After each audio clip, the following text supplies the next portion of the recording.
Okay, what I want to do to start off this tutorial, which, I don't think you can call it a tutorial if you don't have exact specifications. So maybe this is not a tutorial. um, it's kind of like a craft with me. So what I want to do is give you generalities for this. And I still haven't named these yet. My challenge is still up in my YouTube for Name That Thingy, and this is a thingy. So for those of you out there who are wondering why I'm not calling it anything right now, it's just a hangy thing. So the way that I started off was, this is my prototype, so I'll just show you. So I had a little piece of fabric that I had cut out, and I was planning on making this to the size that I would be able to fit into a journal, but I made it too big, kind of just experimenting with it. Um, so I just went ahead and went with it while, just to see what my process was going to be and how I was going to do it and how it was going to turn out and so on and so forth. And they really kind of morphed into something else. So they're probably not ever going to go into a journal and be a journal page, obviously, because they're to hang up now. So, I gave you the instructions, or not the instructions, but the supply list in my previous YouTube video, which is named That Hangy Thing. So I'm not going to go over the supplies that you need again. It's in that video. So these squares, I didn't measure them to begin with. I just took some fabrics and I eyeballed them literally, and I cut one, and then when I cut one, I kind of knew what size I needed to cut the other ones, and I wasn't even sure how many rows I was gonna do. Now, obviously, knowing in hindsight, it's easier to do that. So when you take your piece of material, whatever size material you use, you're gonna decide what size squares you use. Obviously, the smaller squares, you're gonna need more squares to cover your piece of fabric. So for instance, this one was really small and it has 15 squares. This one, the squares are larger, but then I did some long pieces here too.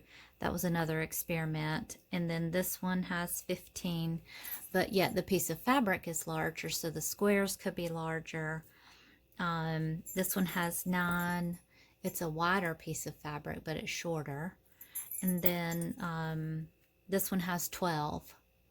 And so I cut it shorter so there was only room, for 4 rows. So, but the squares are a little bit bigger in this one too. I did like the aesthetic of a bunch of little squares. I thought that was really cool looking.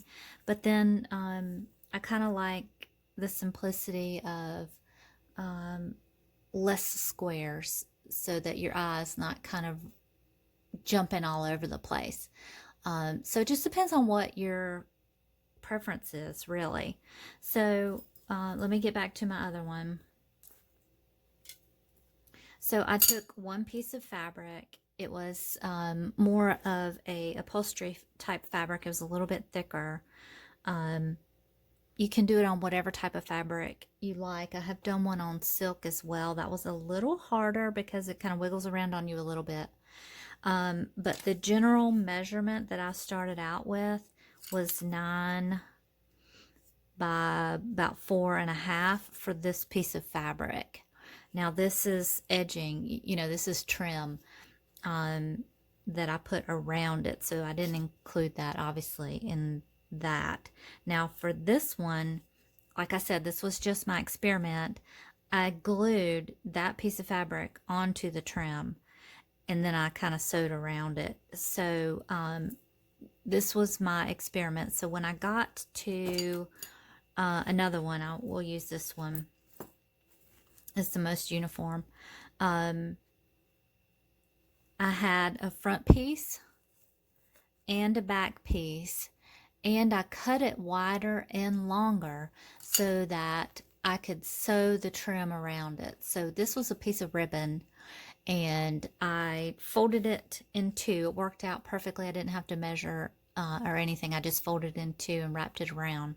Obviously, I started on the sides, did the top, and then did the bottom so it would have a finished look to it. But so that this piece measures, and the fabric really probably goes to about half the size of this trim, to about midway. So that was about 6 inches wide and probably about 10.5 inches long. Excuse me. So you see the difference. It just depends on how big you want your hanging to be. 9x6 was the first one, then that second one, and this one is actually 10x6. So, you know, it really just depends on how big you want your piece to be. These squares here are about 2x2. These squares here are almost 1.5 by probably 1 3/4. And then this one, I think this one was about 1 1/4 and 1.5 inches. So I don't have any exact measurements to give you because everything I did is a little bit different, and I like it that way. You know, you could, I guess, you know, if you wanted to crank out 25 of these in a day, sit and cut out whatever your choice of measurement is for your squares, you know, because that's the next step. Once you get your piece of fabric and you decide what that should be, then you start choosing your square fabrics, and those, you know, I said to at least have like 12 or 15, because if you do 12, that's 4 rows if you're doing 3 a row, and if you do 15, that's 5 rows with 3 a row. I mean, you could literally do 1 row. You could do a super skinny version of this, or you could do 2 rows, whatever you choose to do. You know, for my next one, I have got some dark Bohemian fabrics here, Bohemian type fabrics that I want to do. So these are just scraps, and so this is where I'm going to figure out my squares. And so let's just say that we were doing it on this piece of material, which I'm probably not going to use this because it's too patterned. I'll find something else that doesn't have as much pattern on it. But this I have doubled over. So this is a square. I've just doubled it over. So you have your front and your back piece right here if you want to do a back piece. You don't have to do a back piece, but it's up to you. It does make a cleaner look. So when I do a back piece, this is typically how I do it. I just take a piece of fabric that's large enough and I fold it over. Now I did do in another one 2 different pieces of fabric, one on the front for the base for my squares, and then one on the back to cover up the sewing of the squares that was a different fabric. So you can do any which way you want to do. I think it's fun to have different fabrics, but I also think it's easy to do it this way too, to have a bigger piece of fabric and just to fold it over. So those are kind of the things that I thought of for this process.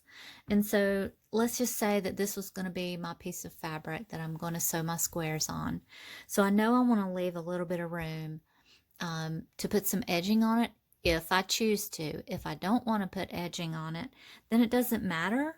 I'm just going to leave enough room to sew down around the edges. And so that's not going to matter at all. This piece I could probably actually get away with that. This is a little wonky over here. I would have to cut that off. But that would be a more rustic way to do it. And if I were to trim this, if this were my piece and if I were to trim it out, I would probably pick something black or something kind of burgundy or red. I don't think I would go with that blue because I would want that to be a more of an accent color that your eye picks up inside here. But anyway, since this is not going to be that, I'm not going to do that because I really would never want to cover this piece of material up. It's so pretty. So I'll cut some squares up with you, or I'll show you how I would decide what size squares I want. So here's some pre-cut squares. So you can see the difference in the sizes a little bit here. Let's see if I have a smaller one. No, that one's a little bit smaller. So large, medium, small. So they would all fit in here. They would all leave me a little bit for some trim. Now, obviously, you want to come down here because you're going to need to fold this over, and you're going to need to leave room to put a stick or a dowel or a chopstick or whatever you choose, because you're going to have to sew that down, and then that piece, whatever you choose, is going to go in here, and that's what you're going to tie your twine to. I'm sorry, this is kind of melding into the this other piece of fabric that I have on my desk here. Let me see if I can get something else under here real quick. I'll just put this there, and that way you can see it. So sorry about that. They all look the same. All right, so we're going to bring it down a bit. I keep thinking that's the opposite side of that, but it's not. I didn't measure here, but I will kind of measure it now. So I'm going to go, about a 1/4 inch above my largest piece here. That, let's just say I'm choosing this piece. So I'm going to go about a 1/4 inch above that, because you want to leave a little space. You don't want, when you fold this over, for your square to be, right up against the seam that you sew right here.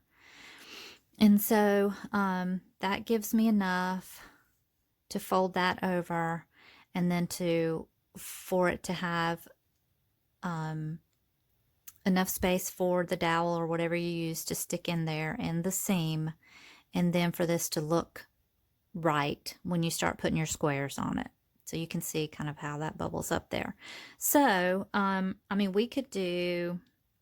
you could do small squares, but you'd have a larger space in between there.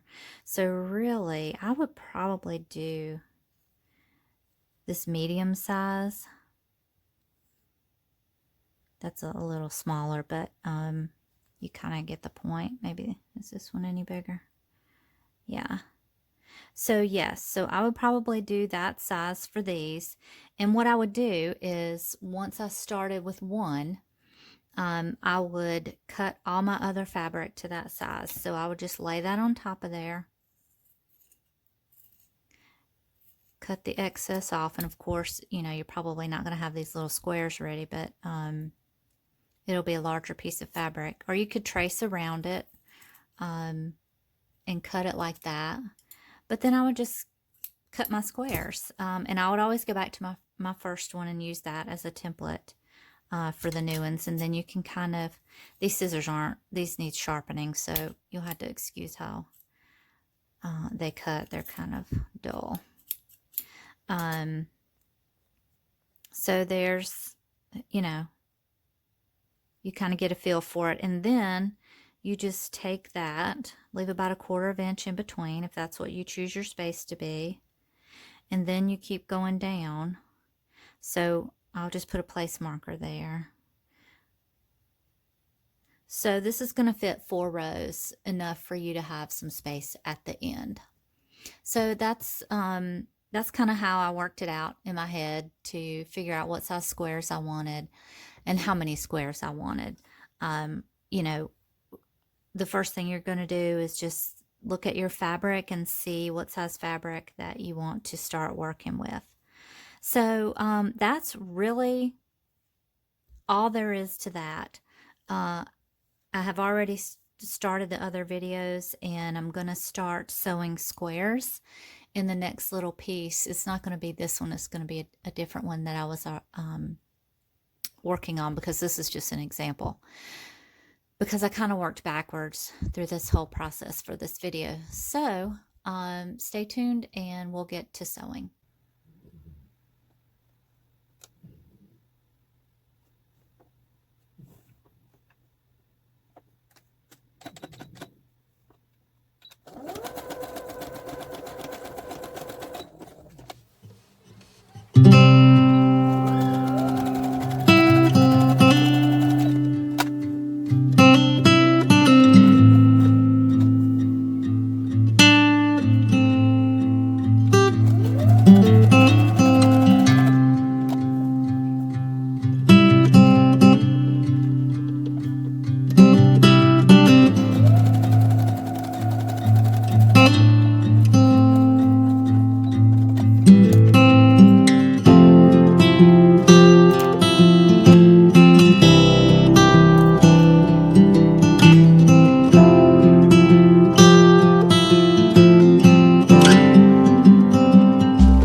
These are a little trickier, guys. These really flimsy fabrics. This is a piece of silk. So I may have to slow down my machine. I just have to be really careful that it doesn't slide all over the place. We'll see how it goes.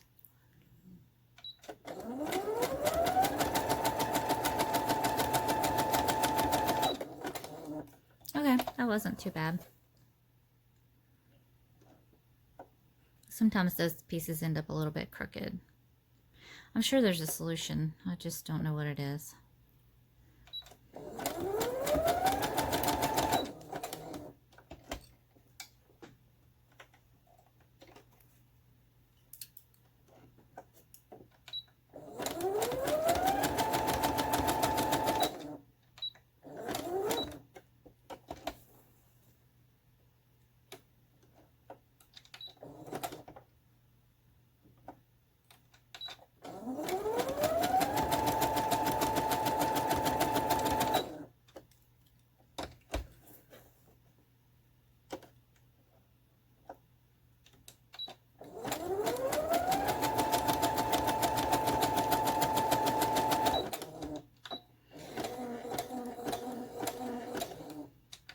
Also, if you're sewing on a slippery piece of fabric like silk as your base, it will be more difficult. It will tend to bunch up on you a little bit as well.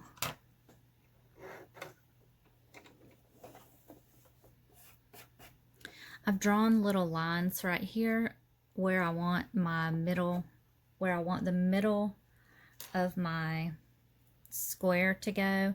This is going to be a circle, so I'm going to glue that down because it's got a lot of beading on it, and that's not going to work on the sewing machine. So I'm going to move to the next one.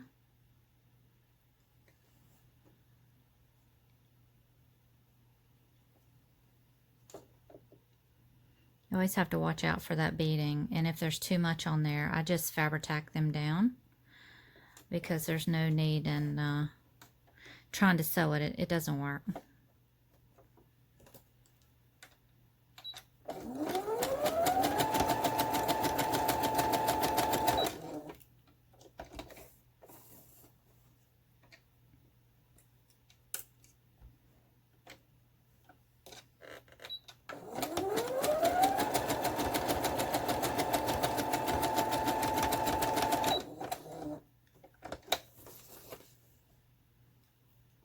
Sometimes I have to pick my needle up and move it over because I want to get down to the end. But then the zigzag stitch, you know, where it starts, there's not enough room to stay on the fabric.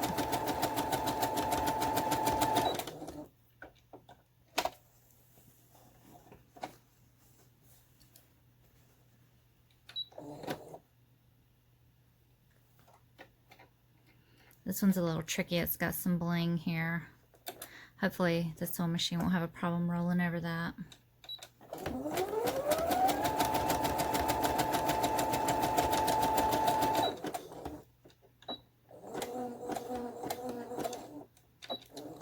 Let us see. It did okay, but it did kind of warp it a little bit, but I'm not really worried about that.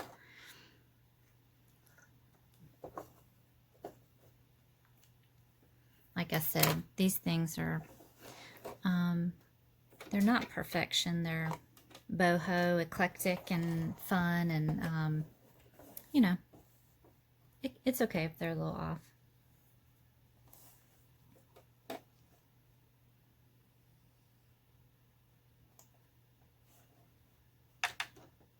And I just keep lining it up to my little line. That way I know it's going to stay in a straight line and that I've got my spacing correct.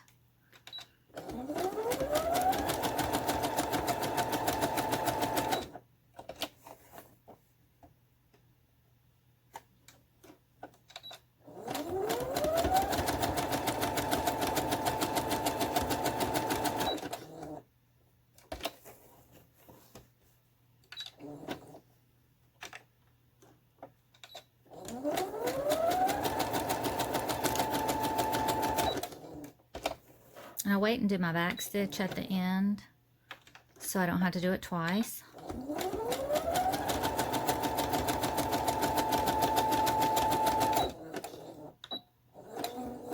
For my sewing machine, I don't use a foot pedal. I like the finger pedal or button. My foot and my brain don't really work, so not together anyway.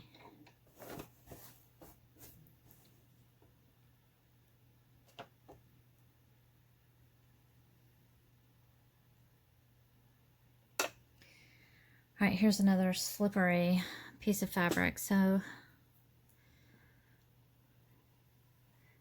going to be real careful on this one. Might slow this down a little bit.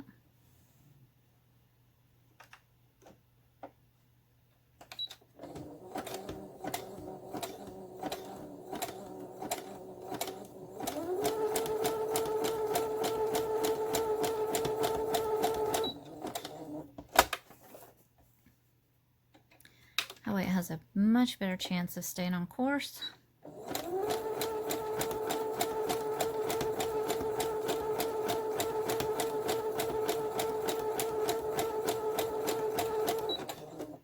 I've used a dark blue thread here, a navy, so that it will show up.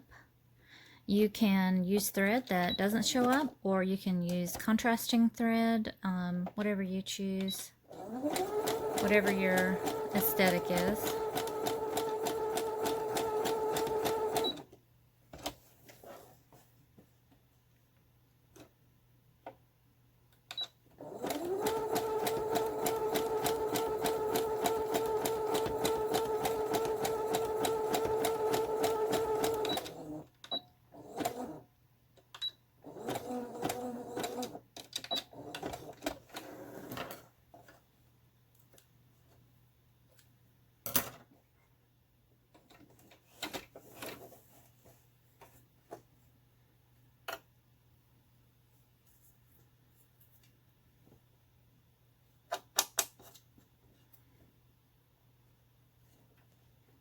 obviously pre-cut my squares and measured them out how I wanted them to be.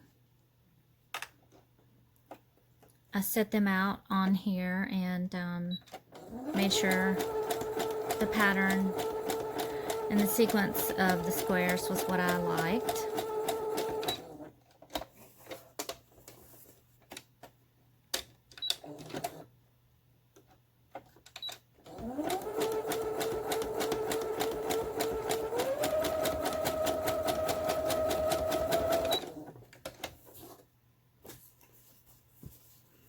The reason that I have this extra bit of fabric here is because I'm going to fold it over the back and use that for my backing.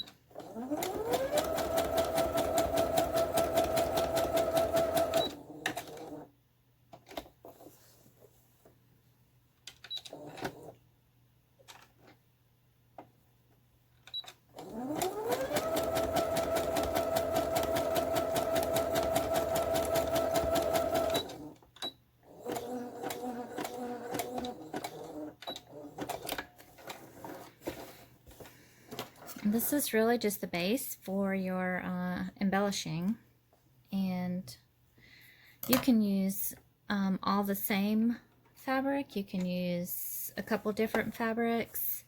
I like to use a lot of different fabrics. I think it makes it more eclectic and more boho.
Sometimes I have to cut the pieces a little wonky because of I wanted to get this whole flower on here, so that's not a perfect line, but you know, again, it's eclectic. It's okay. If you want to be perfect on yours, you certainly can.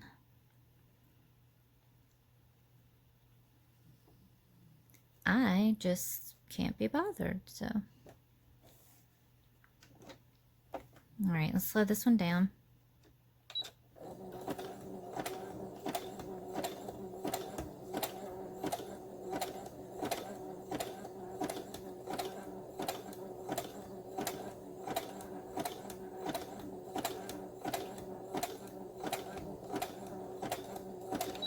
Oops, that corner got away.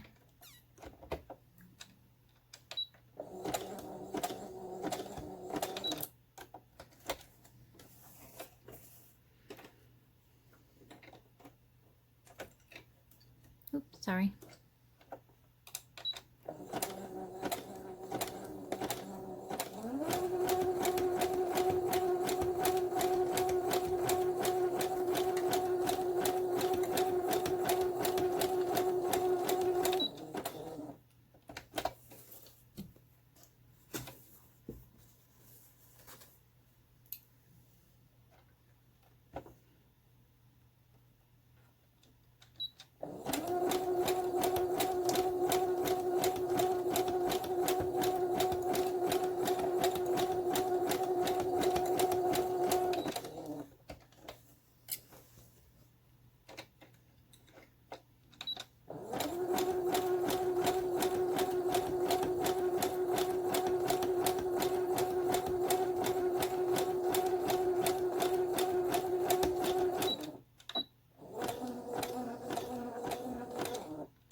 Almost done, guys.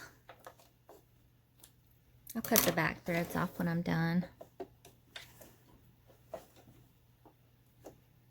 last piece.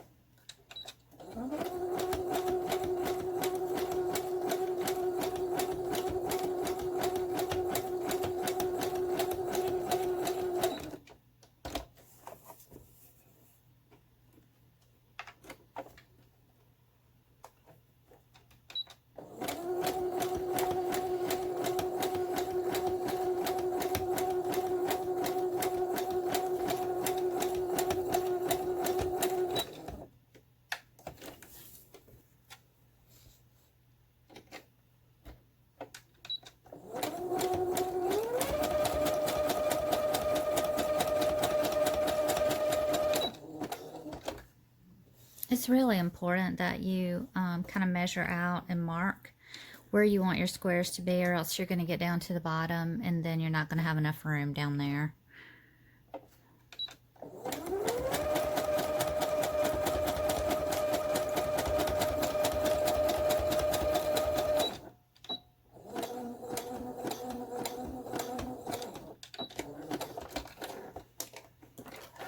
All right, well, that wasn't so bad after all.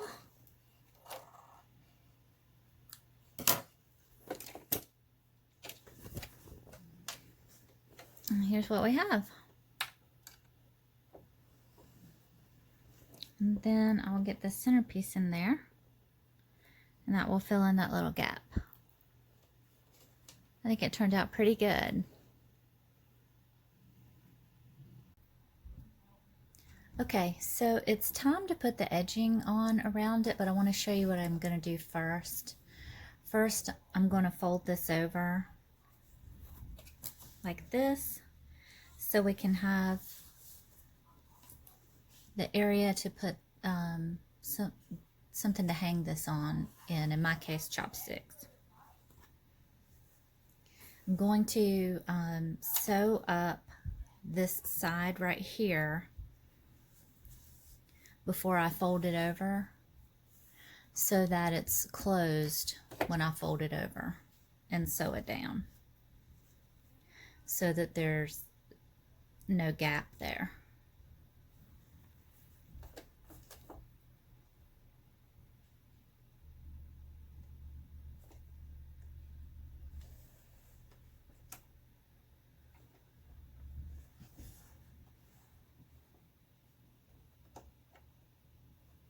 I don't need to go all the way down because I'm going to be sewing the edging around it, so I'm just going to go right here, and I'm just going to do a regular stitch.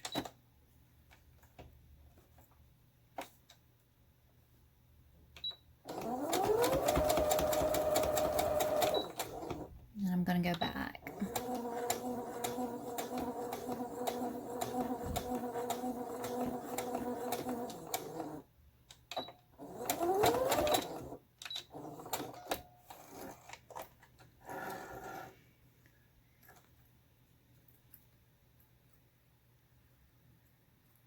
Oh, these scissors are not very sharp. Okay.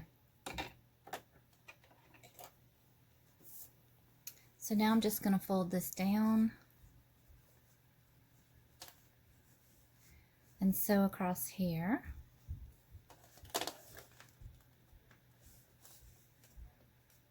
I left the extra space when I cut the fabric to be sure that I would have room for that.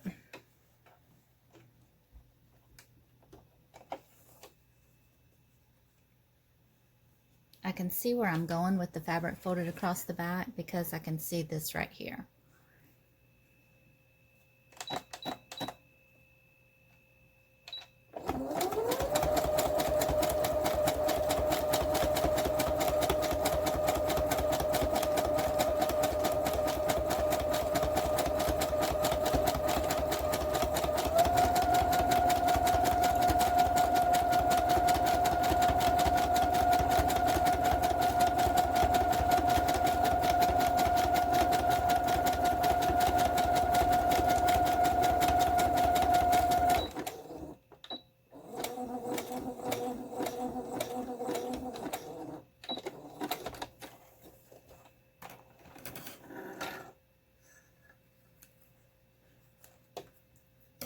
reason I didn't sew right here is because I do have a contrasting thread, and so I didn't want that line to go up there because it's not on this side. Had I done it on this side and that side, I wouldn't have minded so much, but it looks neater without that. So the back side is sewn, but the front side is not.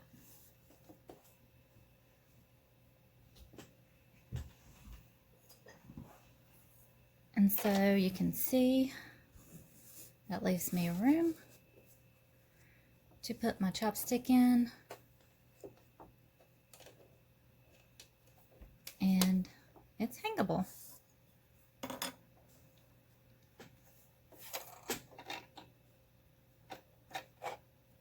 Now for the tricky part. Let me come back over here. I have a piece of sari silk that I'm going to edge this with. This is just kind of what ended up being the best match, or for the aesthetic that I was going for. And so I'm going to cut that there. I can find my scissors.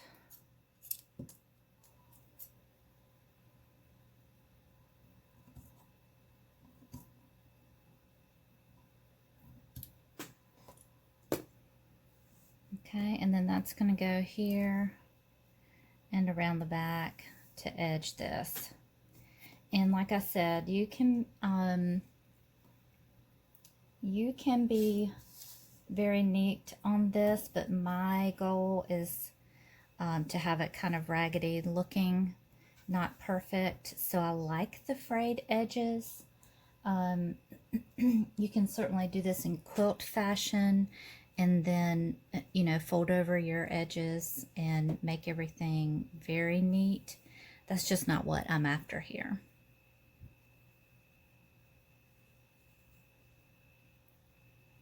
This fabric is a little bit,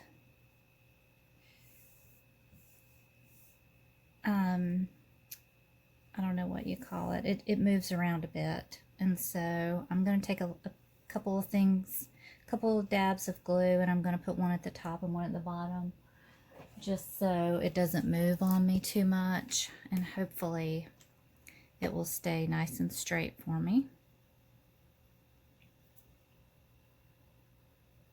Don't want too much.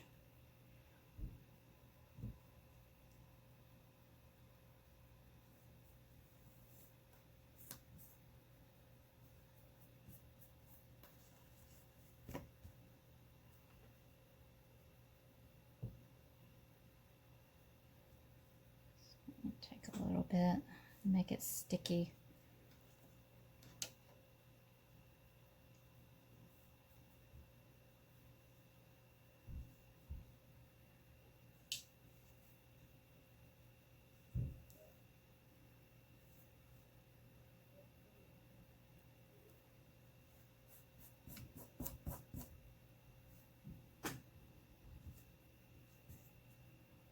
And it doesn't have to be perfect. Again, that's not what I'm after here. I got glue all over my hands. Pull this up and pull it down a little bit. And because we're going to put something along the bottom too, it's okay that it's not perfect.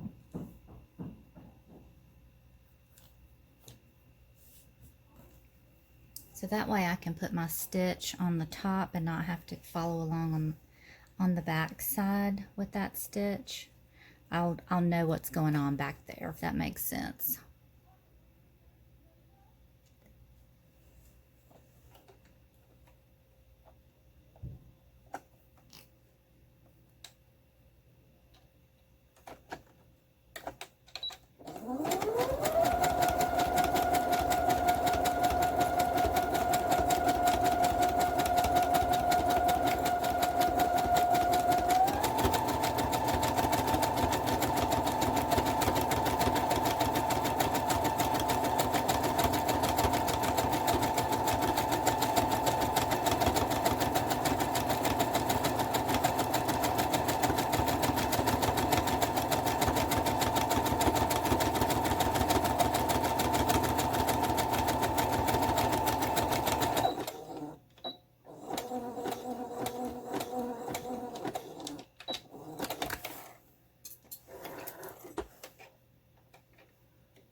didn't worry about back stitching the bottom because we're going to put a piece over here. So it's going to be sewn across anyway.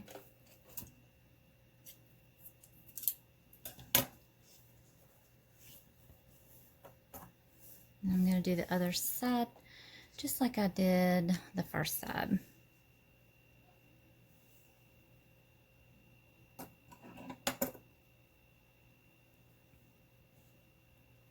Just measure that out.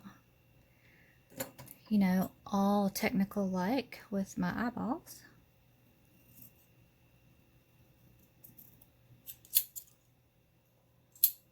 I love that color. This has a beachy vibe to it. I didn't go beachy with it, but it's definitely got some blue in it.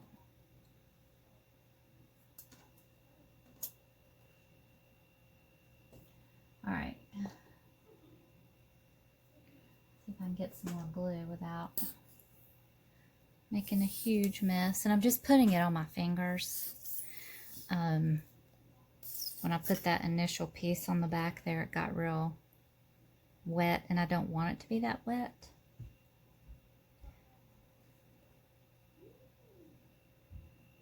So I'm gonna actually do this. I could probably technically use a glue stick just for it to hold a little bit. There we go, that's perfect. No, that's not sticking.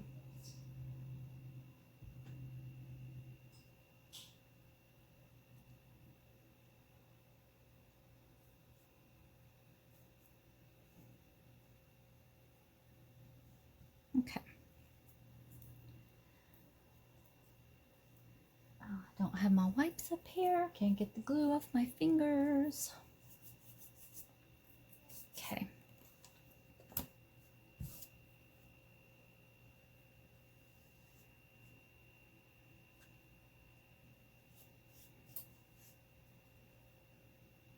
Now that side isn't sewn together, and so this seam or this trim is going to do that job as well.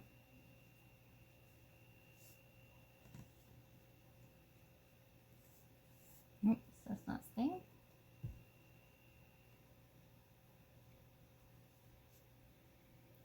Because remember, we folded over that piece of fabric for the backing part.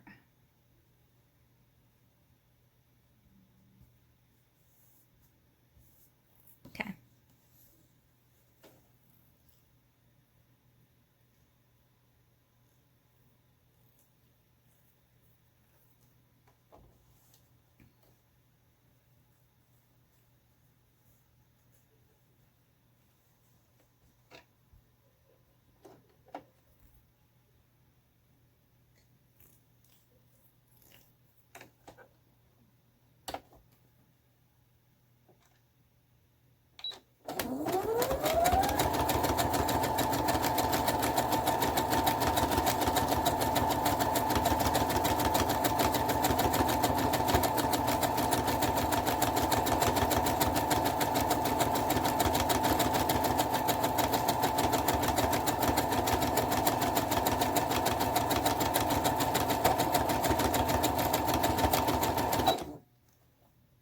This piece is a little crooked here.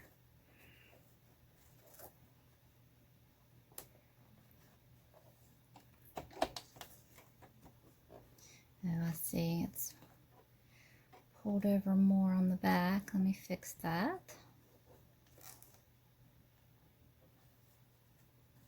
Okay.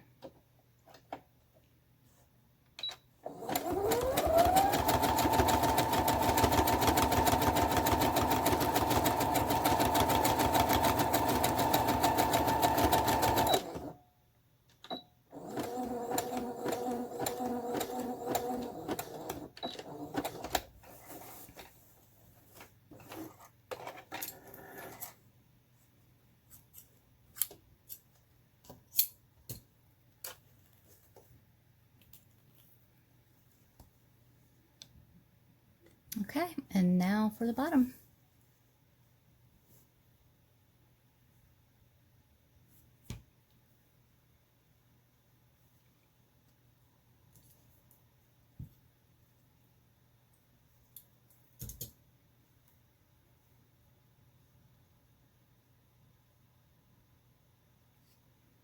Again, we're cutting all technical like.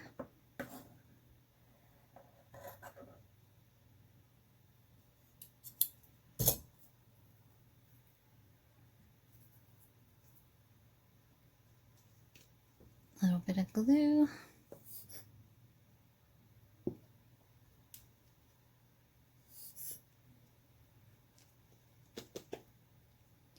Maybe.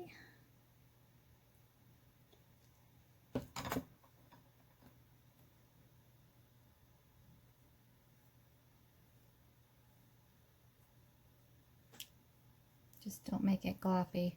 This is silk, so it moves on me, and so I don't want to take any chances of getting this crooked. That has happened to me before.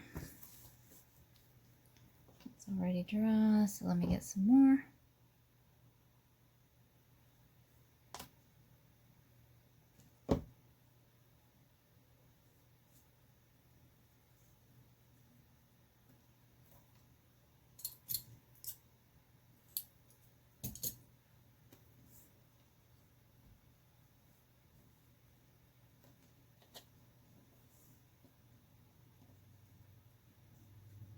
I did tear this silk so it doesn't have perfect edges, so it would have that rustic look to it, and so the fabric may be a little tiny bit uneven in some places, but I'm not going to sweat it.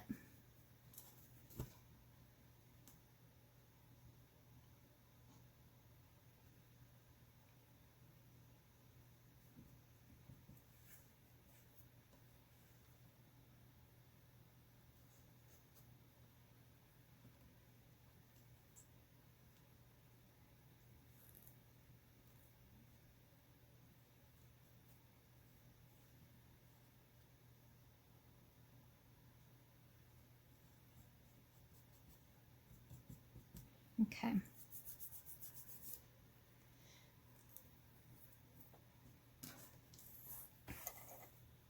It's a quiet video, isn't it?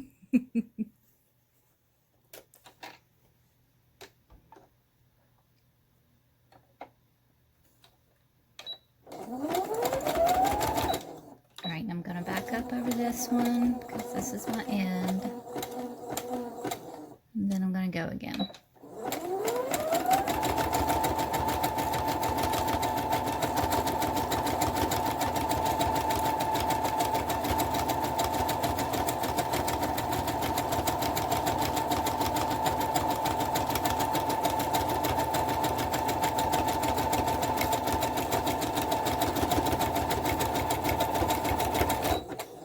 And the same thing here.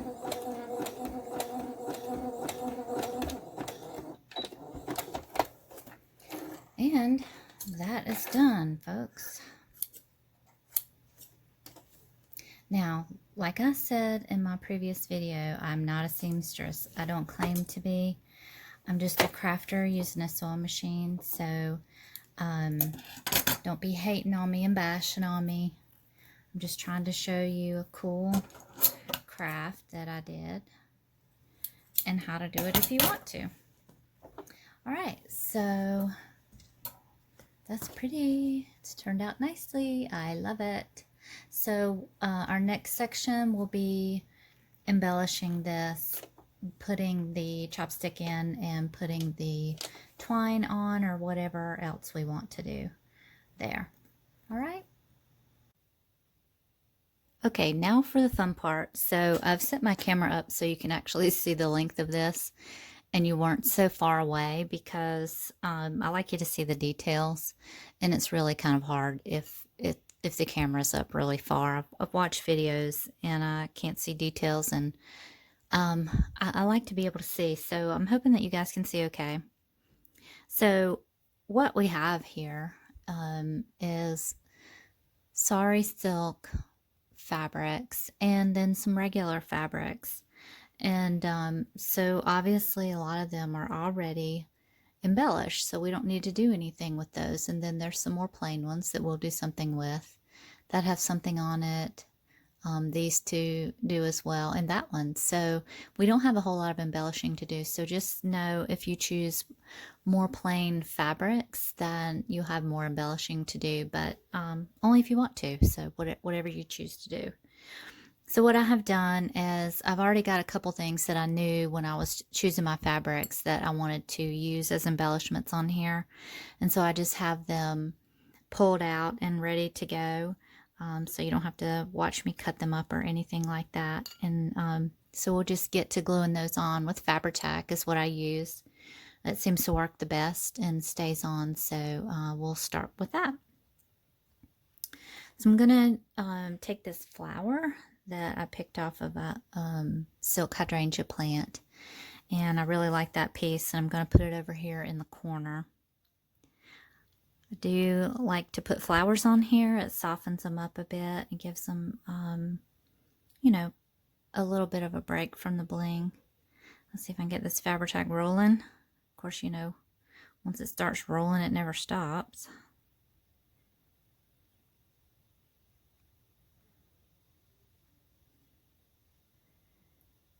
My daughter's downstairs with her friends, and they just found my YouTube channel. This is so embarrassing.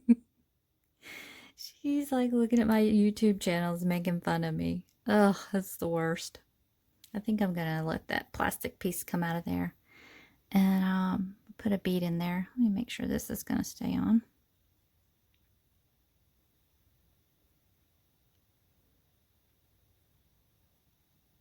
She wants to know why in the world I chose the name Speckled Seahorse.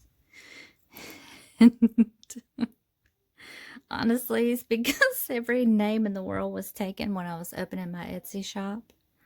And so I had to find something. I feel like I just stuck my finger in the dictionary and landed on a couple words, and that's what I picked. I had a couple names picked out for my Etsy shop, and then when I went back, of course, they were taken. So, such as it is, so it goes, right? I do love the ocean, and that's why I kind of chose something with seahorse, because I figured it would be different.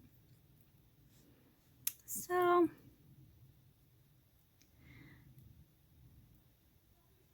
I think I'm going to put this over here. I love that bead. That's really cool. Give that piece a little bit of bling.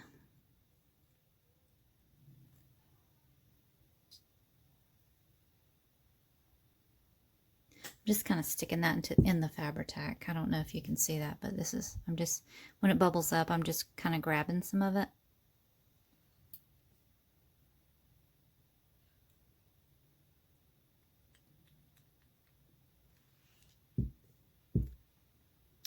And then we'll put another something in there.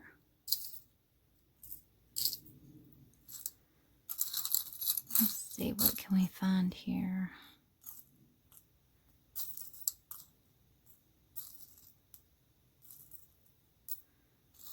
Maybe I'll do something big. Ooh, I wonder what this blue would look like on top of there. Let's see if it will. Oh, that's too far. It sticks too far out. Let's see what. No, that doesn't look good. Aren't you glad I picked things out beforehand so you don't have to go through this process with me?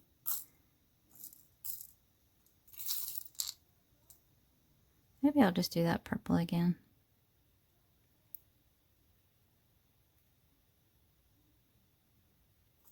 Maybe this purple. That does match that perfectly, though. Oh, yeah. I like that one. Okay. See if we can get some Fabri-Tac on there without losing this bead.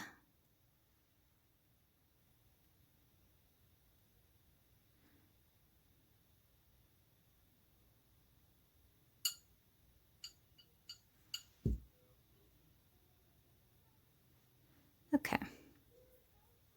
I don't know. I feel like that one needs something else, but I don't know what. I feel like it needs something fluffy. We'll come back to that one. So I do like to put a mandala type item in the middle of my pieces. Now this one isn't a circle, and it's kind of been cut off there because that's just the nature of it when it got cut. And so I'm going to put that in the middle, and I'm just going to glue that on, because obviously you can't sew this on unless you hand sew it on, and I'm not that great of a hand stitcher, so this is how we're going to do it. I like to put a lot to make sure it stays. Not sure what this little guy's going to go through after it leaves here, so we want to make sure it stays on.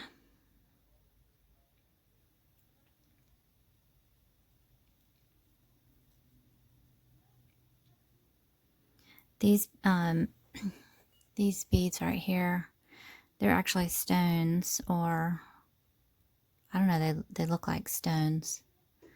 Really have a lot of bling and a lot of sparkle to them. Super pretty. Okay, and this one I found earlier. Not sure if I want to put that there and put this here, because I had it this way around before, but that's kind of monotone, whatever you want to call it. So maybe I'll switch it up somewhere else. Let's see. I don't know, I kind of like that purple and the blue together. Whoa, look at that Fabri-Tac. Uh-oh. Dropped it. Okay. Oh my goodness.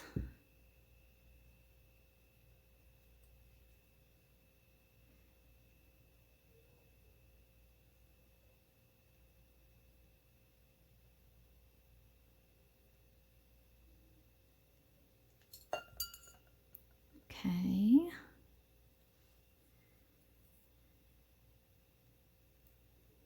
So pretty. All right, now let's get this orange piece on. This just came off of a piece of sari as well. That was on some trim. This was out of a piece of fabric, and so was this. I think I need some new Fabri-Tac.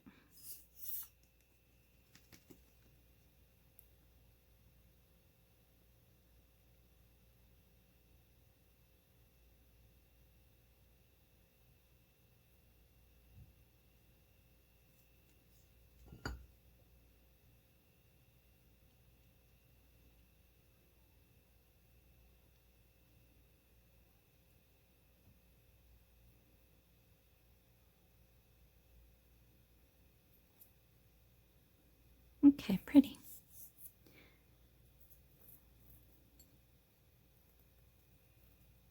Oh, you know what? That messes me up somewhere, because I had this purple piece planned for that, maybe. Oh goodness. Let me get this flower down before my Fabri-Tac takes off. If it had wheels, it'll be all the way to Florida by now.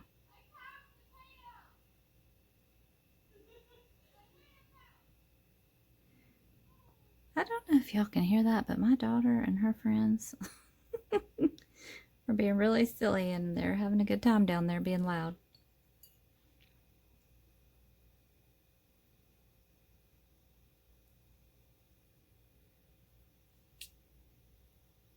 Oop, here it comes again. Fabri-Tac. Okay, so let's see, what do we have left? Got that on there. I can always put it on here. I'll take down the bling factor a little bit. Or put it at the bottom. Or at the top. What do I want to do? I don't know, now that kind of fades away. I don't think I want to use that. Maybe I will just leave that off. And I think I want to put a couple more flowers on here. I want to make this one florally. So I'm going to get my little flowers that you get at Michael's. And they're so cute, little baby flowers. I like the white because it makes a little highlight. Makes it have a little pop. Goodness gracious. I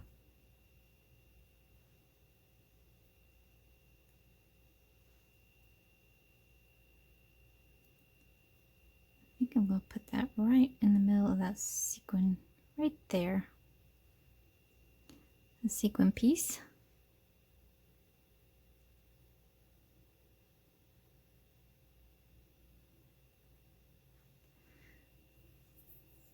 Pretty. Let me scoot that back up. All right, what else? So we have some more colored flowers here. What else can I have? A blue, a light pink, and a fuchsia. I've already got a purple.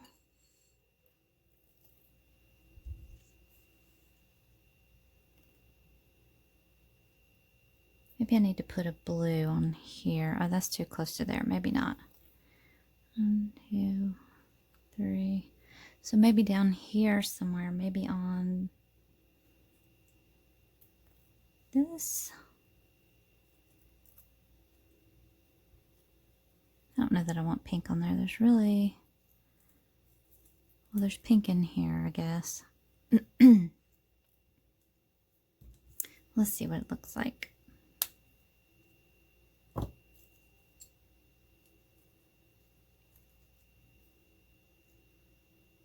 That kind of fades in. Oh, that's pretty.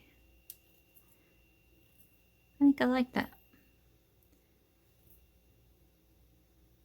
What do you guys think? Oh, I know what. I kind of like it there. I think I might do, I had some more of these. Where did they go? Had a few more clusters of them. Here they are. I think I'm going to do a cluster of those there. These scissors cut little tiny pieces of netting better, and this has some netting that goes around it. So I'm going to do that. Golly, this glue. Come on. I guess I'm going to have to go to Michael's. Get me some more Fabri-Tac. Put one there.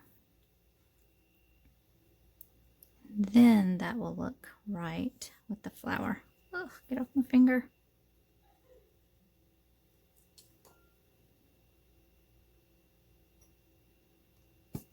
Come on.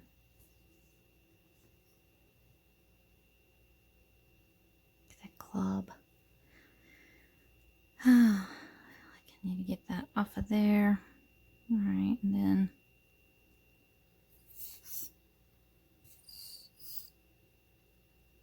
there we go.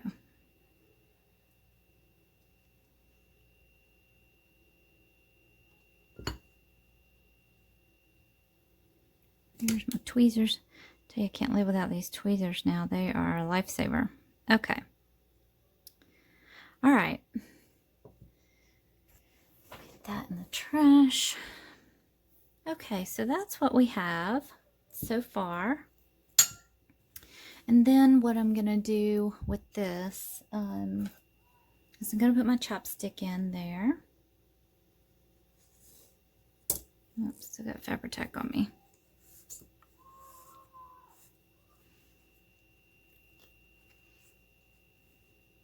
And then that is going to be what I hang the twine on. And here's my twine. Don't know that this is any special twine. It's just twine. And I'm going to get my Fabri-Tac again. And I'm going to put a big glob of that on here. Like so. Because this twine is going to go around there. It's a little tricky at first. Maybe if I get this on that side, it'll be better. Sorry. I'm sure that wasn't very helpful on camera. So I'm just twisting the twine around there where the Fabri-Tac is so it will stay stuck. And there's a little bit of excess. I'm going to put it up there.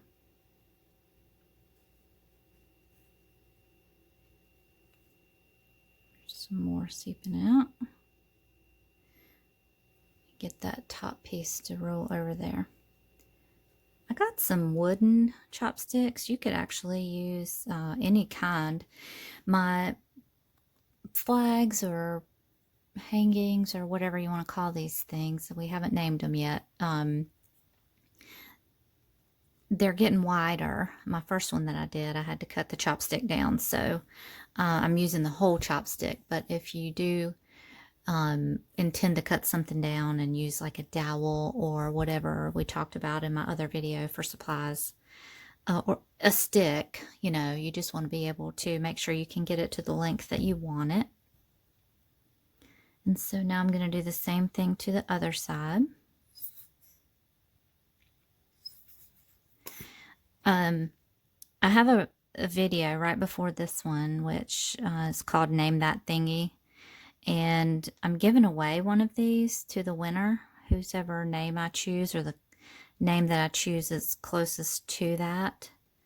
And so if you haven't, please hop over there to my channel and put your submission down in the comments for the name for these things. I haven't really come up with a good catchy name for them yet. Okay, so then you just cut that.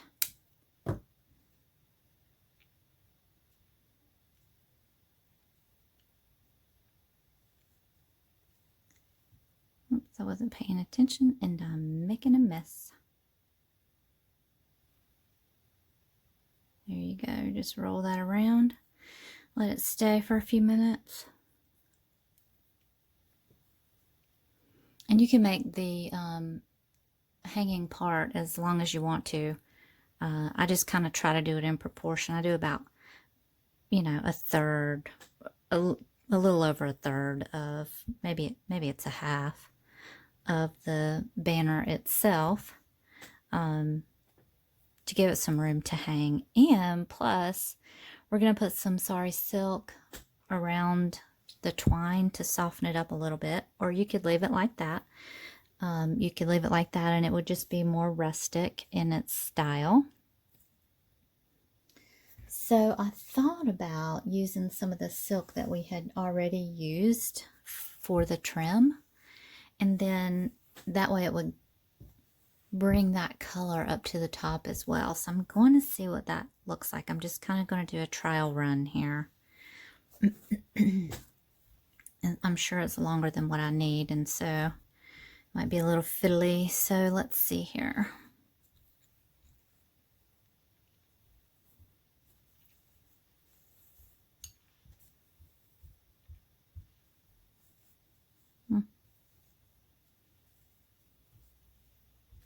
Maybe one more time.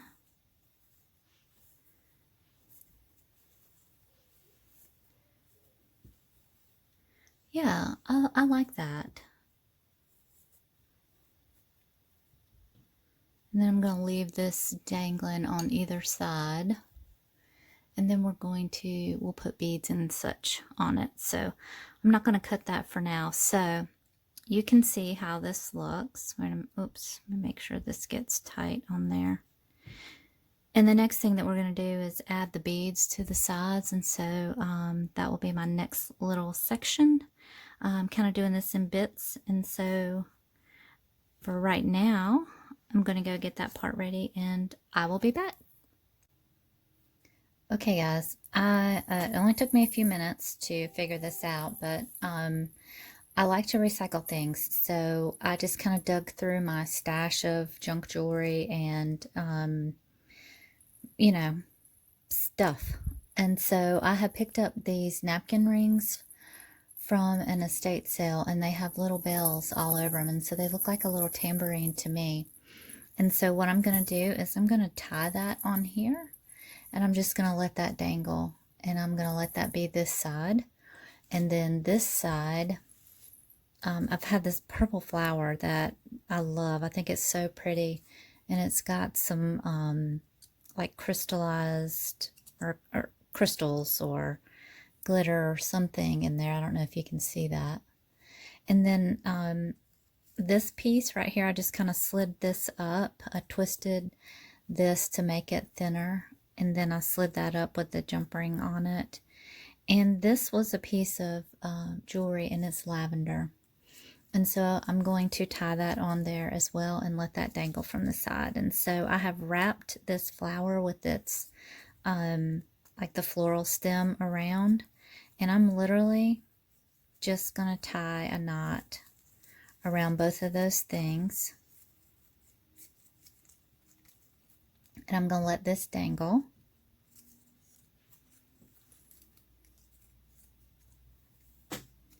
That's going to be that side. Gosh, that's pretty. And then, let's see. I don't know how to do a bow over here, and I don't think that would work. So I'm just going to tie a knot in that. And I think I'm going to just cut that off and let that be itself.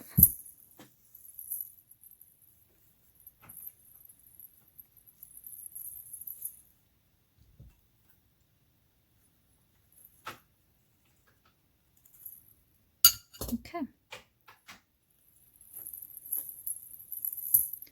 All right. So that's going to do it. This is going to hang down here. And this is going to hang down over here. And the hangy thing is done. Hope you enjoyed. Thanks. Bye.